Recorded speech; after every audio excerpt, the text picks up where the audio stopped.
Hello, everyone. Thank you for tuning into this episode of the Muse Report. We are on episode 19. I want to thank all you guys for tuning in, especially the ones that tune in for every episode. Thank you for your comments. Thank you for your ratings. And I'm just grateful.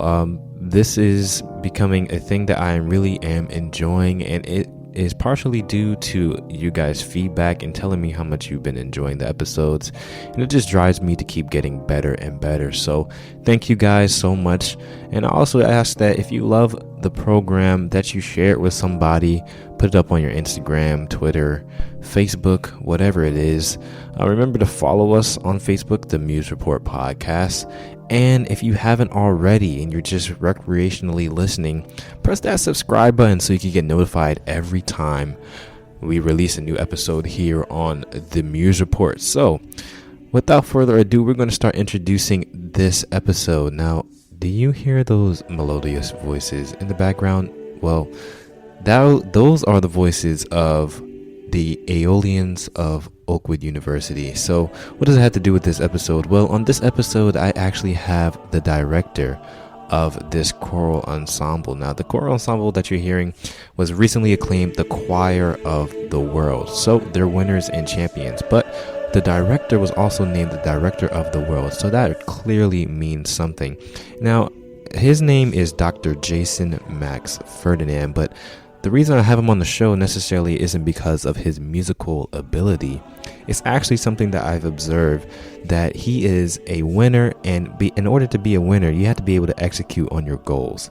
So have you ever struggled with having a plan? You have a New Year's resolution, you have a summer plan, you have an off-season plan, and when it comes down to executing that plan that you meticulously worked out, you just fall short. I know it happens to all of us. It definitely happens to me all the time. So I'm wondering, well, he executes so well on a consistent basis. How does he go about doing that? So I brought him into the podcast, and he just drops a whole bunch of knowledge on how he goes about setting goals, executing them, perfecting your craft, and I think you guys are going to thoroughly enjoy this episode.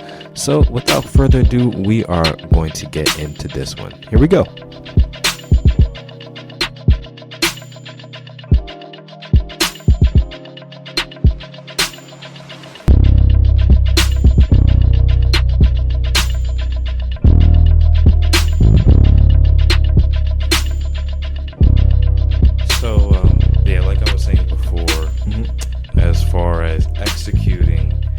You are one of the most just chopping at away at a goal and achieving that goal ultimately, as you did last year with getting Director of the Year and us winning in Wales. Without your precise planning and execution, that definitely would not have happened, because that was just an interesting experience. I know it was grueling for you too as well. So I just want to get into what we basically do here on the podcast is the Muse Report. And I basically just interview people who are doing really well in their necessary niche or field, and that they have something that I think other people could use in their day-to-day lives, and they can apply it. So I just try to break it down exactly how that person goes about what they do. So as for you with planning and execution, I want to know, do you always have a goal in mind,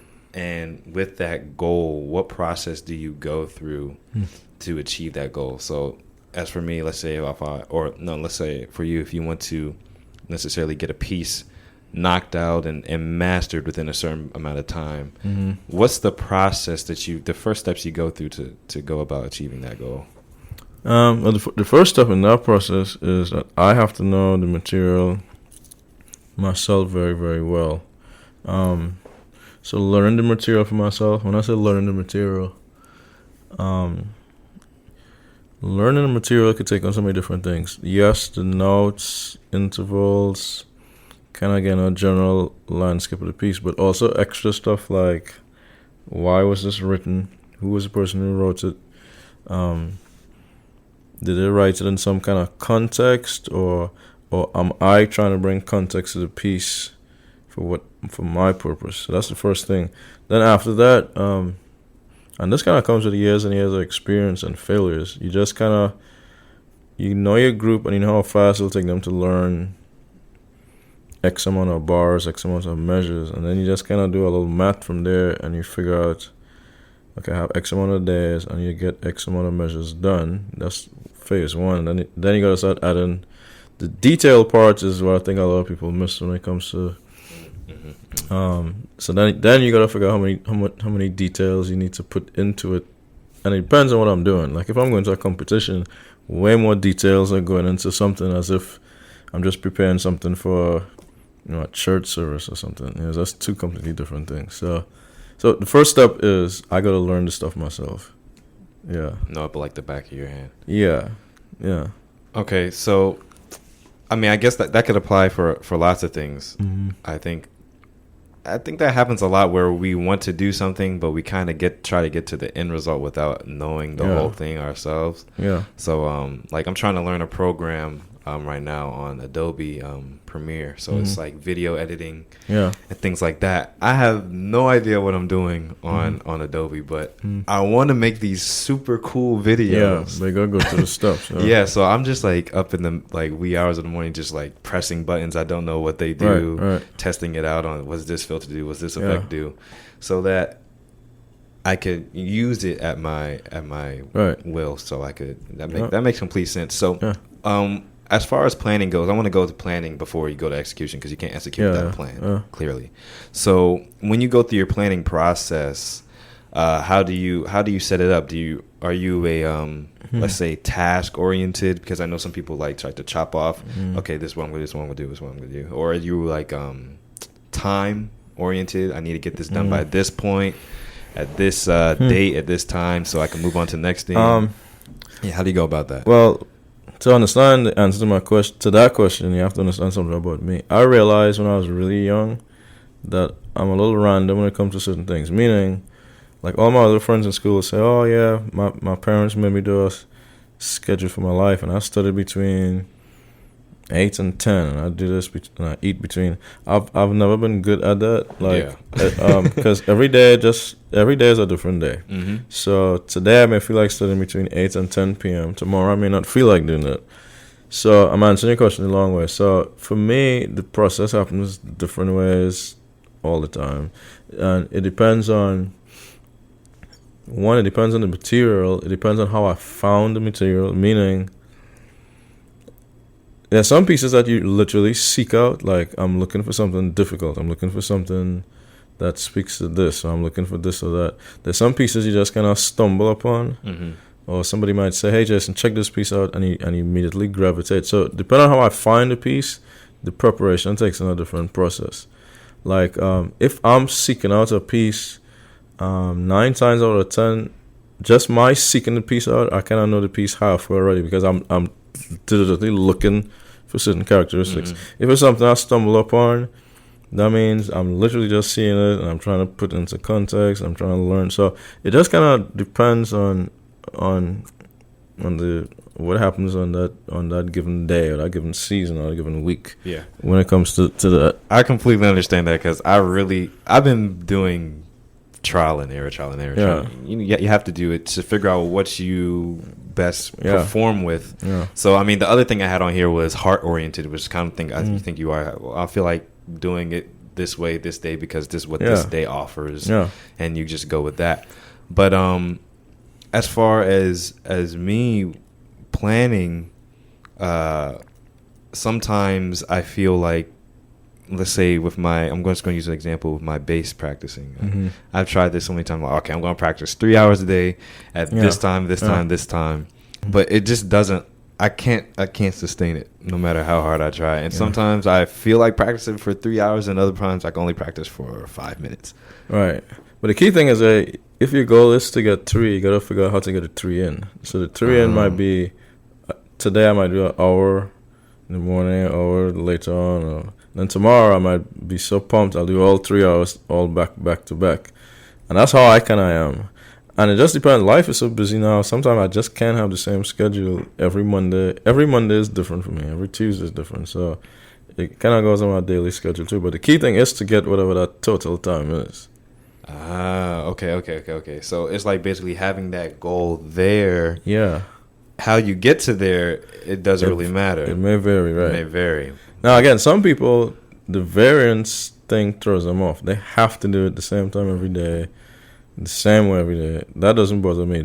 What I need to do is always be sure I'm getting the total time in. I might break it up in 30-minute slots today. Tomorrow I might be totally free, so I could do all 3 hours back to back. The next day I might have to split it up 1 hour, 1 hour, 1 hour. But the key thing is to get the time in. Right. Yeah. And that ties back into the getting the time in so that you know what you have so you can execute the way you want to. Okay. Exactly. So I'm kind of starting slowly to move to the execution part. Yeah. When you go to execute your plan, I mean, I guess you kind of have to plan how you execute the plan. Definitely. Yeah. So how does that process go for you? Well, let me put it into a competition context. A competition context, you wanna get to the point where you have to execute, but you want to get to that point, to a place where you don't have to. You're not guessing anything. Not meaning you don't have a plan A and a plan B. Like, okay, if this happens, I'm automatically going to this. If this happens, I gotta do this. But at that point, I'm not even thinking about it as execution. At that point, I'm really thinking about. I like to use the term about peaking at the right time. Mm-hmm. So the practice and the preparation, I plan it in a way where I probably want to see a glimpse of the peak maybe a day or two before. When I say a glimpse, meaning sometimes I would stop the car. If I hear like it's about to peak, I'll stop in the middle of the phrase and I'll make up something. I'll say, okay, that wasn't right or something. Wow. I'll just make something up because you don't want to get to the mountaintop too fast because there's nowhere else to go. You gotta leave some room so that mountaintop experience can happen at the right time. Now, there have been many times that's something right there. Oh yeah, there are many times I've totally mistimed it, and the peak happened too early or too late. And it's a hard thing to kind of judge, but with experience, after all, you can kind of figure out, okay, you have it in a way where it's gonna peak right when you need it. And that's the thing with a lot of sports teams, a lot of everything. I mean, as much as I hate the Spurs, Popovich knew that whole theory of peaking at the right time. That's why I used to get so much flack for, wasn't Pop that would start resting players in the middle of the season. Okay, I'm not going to let Tim Duncan play today because he knew, they're going to make the playoffs. I need my team to peak and be in prime shape during the playoffs when that's the mountaintop experience right there. Right. It's the same thing with car or anything in life. You gotta know when to put the brakes on and just let me just hold off because you don't want to get there too quick. Wow. Yeah. That's like you said, life in general, you try to go too fast and then you either mess yourself up early or you peak too early and then the opportunity that was supposed to be there is either not there at the right time or you missed it. So, man, I'm gonna have to write that down after the show. Yeah. So. I kind of want to hit. Okay, let's say I have a plan for this podcast, and I want the podcast to grow at a certain rate, or I want to reach a certain amount of people, or I want it to expand. I want the podcast to expand. If I'm going about, I have a plan that I'm going to put out this many episodes per week. I'm going to post flyers and things of that such 2 times a day to get the word out. It's sometimes hard because you kind of you start second guessing yourself because it may not work at the right moment. When you're executing, do you adjust as you go, or do you just hold through? Do you stick with the plan? That's hope. That's part of execution is totally believing whatever you're doing is gonna work. Like, I'm not even thinking about this may not work. Like, you gotta go in bold. The minute you start second guessing yourself, that's the first step of failure for your plan. Then you're saying you're not really trusting what you prepared. That's how I see it. I'm never thinking, like, going into this thing now for South Africa. I'm going in thinking we're getting 3 goals. Like I don't have. Right.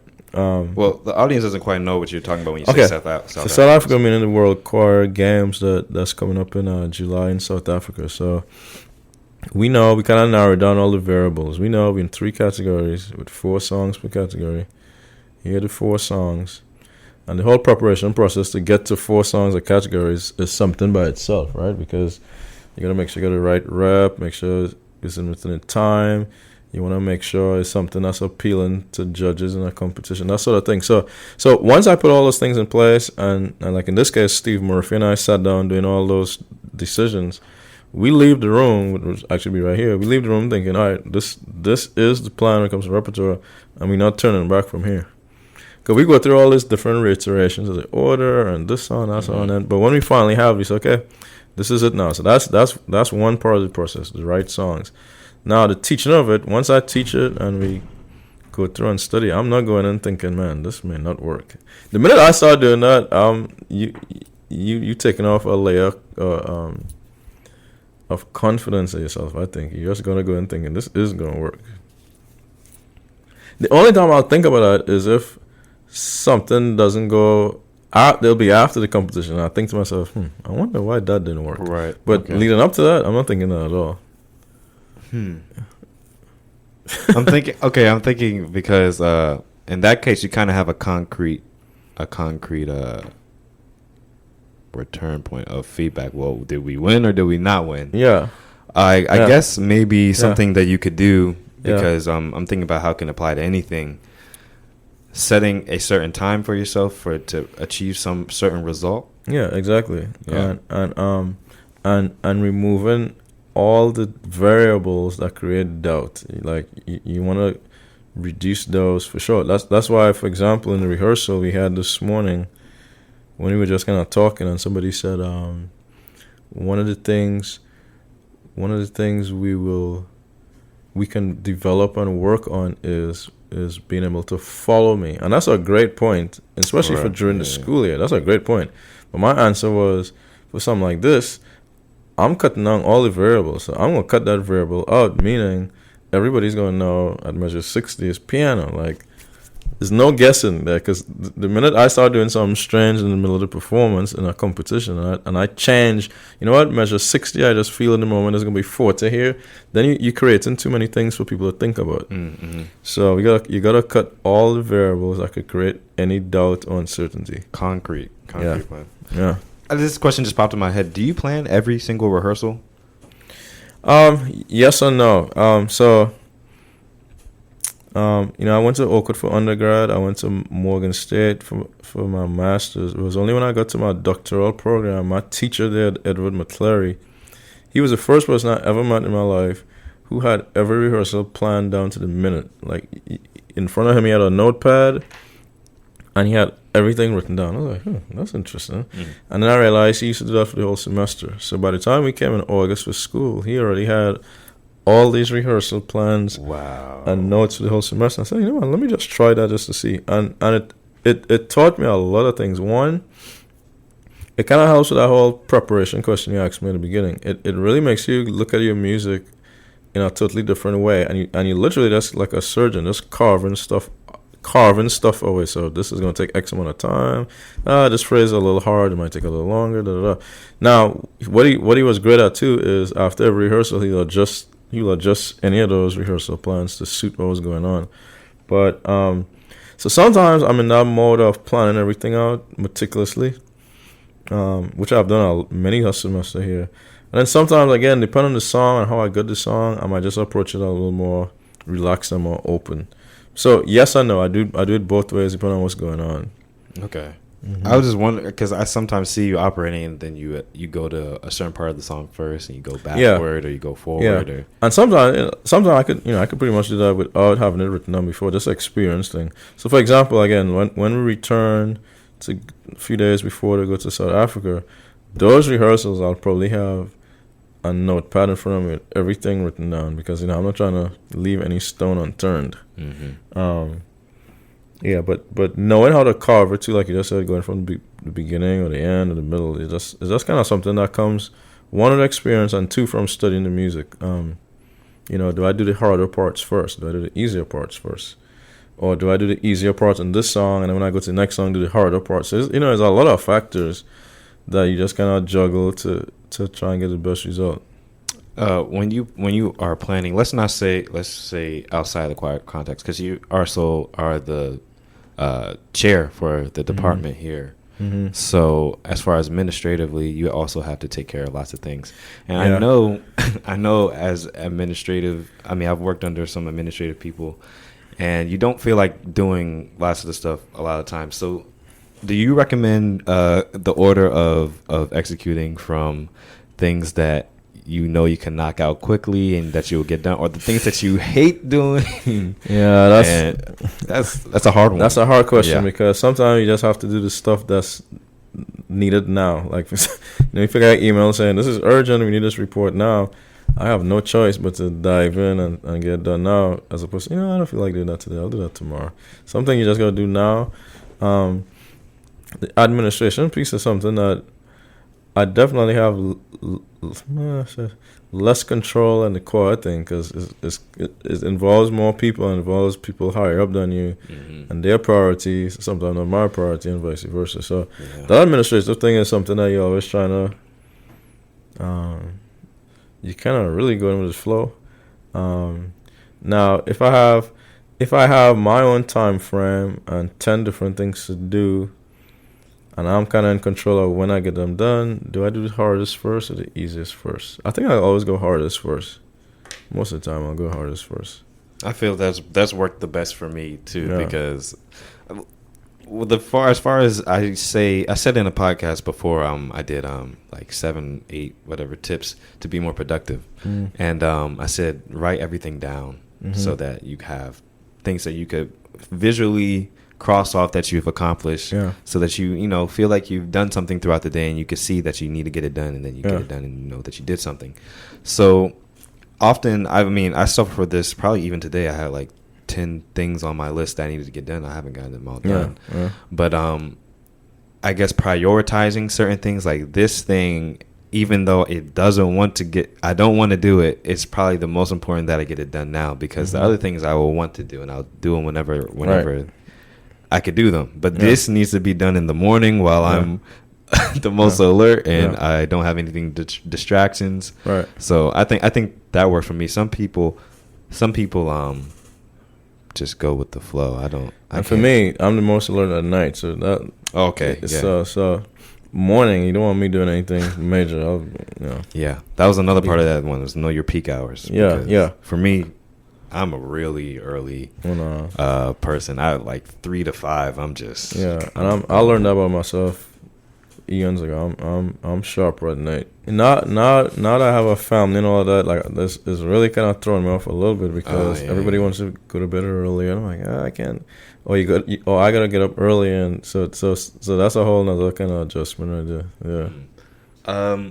What is a phrase that you would tell a young aspiring blank? So that's anything. Young aspiring surgeon, young aspiring astronaut, whatever. Yeah. So what would you tell a young aspiring blank? Do all you can to learn and master as many of the rudiments of whatever your craft is.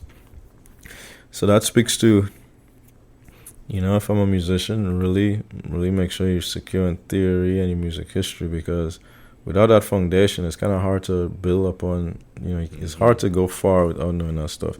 Same thing for whichever field you choose to. Know your basic rudimentary things cold. Learn them and develop a passion and joy for learning it. And if you realize you don't have the joy and passion for it, then maybe that's not the right thing you should be doing. Because some people could learn it, but they don't have the passion for it. I have many of, I shouldn't say many. I have a few friends who went into medicine and stuff, and they did pass all the boards and everything, but they really don't like it. I have a few friends like that too. Yeah. I have one friend. She was a doctor, maybe because her parents were doctors, like a family thing. But she really wanted to start a flower shop. Was that a flower shop? Or something like that. Something. Wow. But she was a doctor and hated it. She wanted to grow flowers and sell flowers. So, develop your passion. Know what that is. And whatever it is, really try and learn all the rudimentary things so you can be solid. Okay, this is a little more silly question, and if you don't feel comfortable answering it, it's okay. But so what is one abnormal habit that you do that hardly anyone knows about? So that could be anything as weird as like shaving only at 7:00 p.m. on a Tuesday, or tying your shoes a certain way, or something like that. Let me see. I don't know if this is abnormal, but before any big performances, as if I can do it, I just always love taking a long hot shower. Something about that just makes me think. I don't know if that's abnormal, but so it depends. Like every trip, especially if you're on tour, you can't always do it. But even if I took a shower 2 hours before, if I can, I'll just take one right before just to clear my mind. For some reason I could see everything in my head that's about to come up. So showers that's where the magic happens. Honestly, long hot shower. You just so I don't know if that's abnormal, but that's something. No, that was a good one. That was okay. All right, cool. This is gonna be the last question. We need to wrap up. Yeah.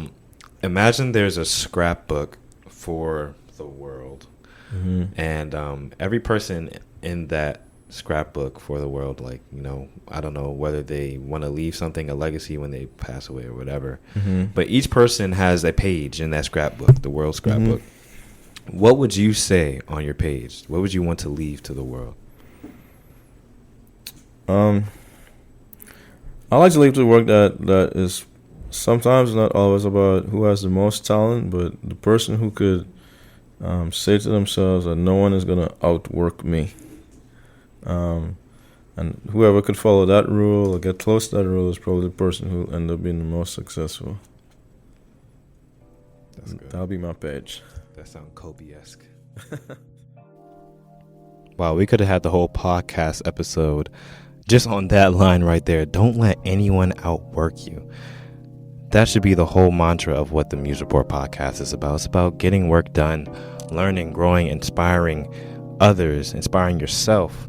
And I just want to thank Dr. Ferdinand for being on this episode. He dropped lots of golden nuggets. I hope you were taking notes. I know I definitely was during that interview, and I am applying those things right now so that I can execute on a whole different level. I want to take everything to the next level, and I hope you are as well. So if you haven't already, I'm going to say it again. Subscribe to the podcast, share with your friend, your auntie, your uncle.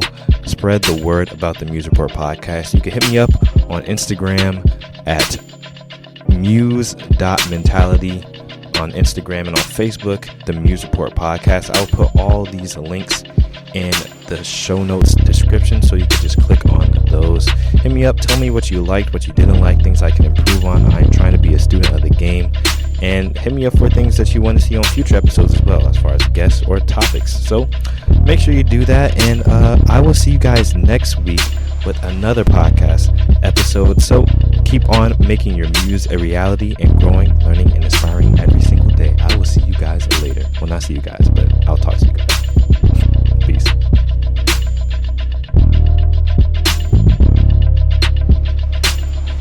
Hey guys, Clee here. Thanks so much for listening to the Build Your Vision podcast. I hope you enjoyed this episode. I would think you did if you stayed all the way to the end.